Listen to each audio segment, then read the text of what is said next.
Yeah, we watched film straight away on Monday, and after we took a couple of days to kind of, have a little break and get over it, and we looked at the film, and Andy was just highlighting all the areas that we did really well in the first half. It was just our turnovers, they capitalised on our turnovers, and so we've had a focus on taking good care of each possession and trying to convert it, and because our defence is great, we can stop the other teams, but we just can't. We need to stop our turnovers. Was it anything you identified in the lead up that you should change, or was it just sort of on the court on the night?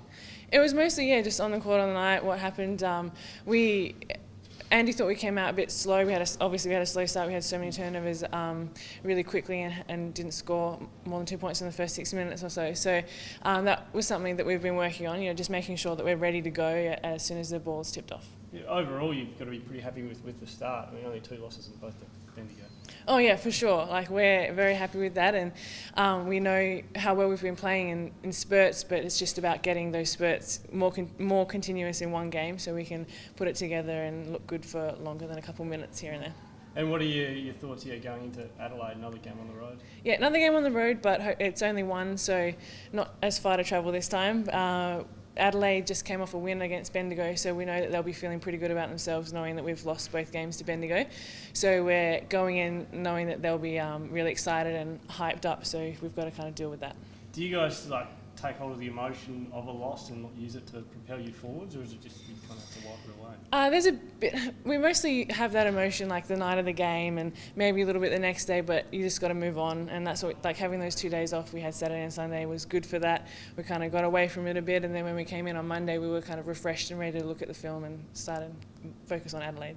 And there's been a lot of girls popping up with good starts to the year. Who sort of surprised you the most?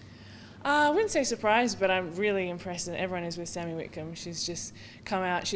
I've known her the season she's been playing in the SBL in WA, and she's been killing it in that. And then to move up a level and still kill it in the WNBL is really special, and she's doing really well. Yeah, so they put a lot of work into her on the weekend, I suppose. Does that show her talent to something 5-6 games into her?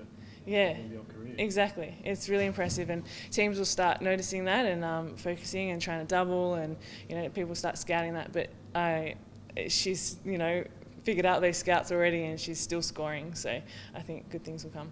And you've been in this club for a little while now. What are the main differences between it and some of the other places you've been? I think it's really professional. We are treated exactly the same way the Wildcats are treated, and they're the most professional team in the NBL, and we get everything the guys get, and it's great for women's sport and it's great for women's basketball, and I've never experienced that in any WNBL league team, and it's really refreshing, and it's kind of up to us now what we do with all these resources, and I think we've got off to a good start, so it's looking positive. Is there something you'd like to see spread sort of throughout the league? For sure. Yeah, I hope that other teams realise that this is kind of what a professional team should look like, and also other players notice how we're getting treated and what we get and what we do with that, and put some demands on the rest of the teams and the rest of the league.